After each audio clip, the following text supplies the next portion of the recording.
भगवान का दोस्त। एक बच्चा सिग्नल पर खिलौना बेच रहा था। लोग मोल भाव कर रहे थे। तभी एक व्यक्ति की नजर बच्चे के पैर पर पड़ी।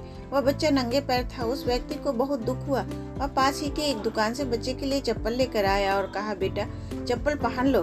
बच्चे ने फटाफट चप्पल पहने और वह बहुत खुश हुआ। तभी उसने उस व्यक्ति का हाथ पकड़कर कहा, आप भगवान हो? वह व्यक्ति घबरा कर बोला, नहीं नहीं बेटा, मैं भगवान नहीं। फिर बच्चा बोला, तो जरूर आप भगवान के दोस्त होंगे, क्योंकि मैंने कल ही भगवान से दुआ की थी कि भगवान जी मेरे पैर बहुत जलते हैं, मुझे चप्पल लेकर के दो। उस व्यक्ति की आंखों में आंसू आ गए और वह मुस्कुराता हुआ चला गया। वह जाते हुए सोच रहा था कि भगवान का दोस्त बनना ज्यादा मुश्किल नहीं है।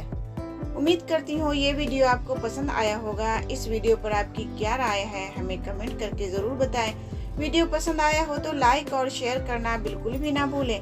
चैनल पर नए हो तो चैनल को सब्सक्राइब जरूर करें। वीडियो देखने के लिए आपका बहुत बहुत धन्यवाद दोस्तों।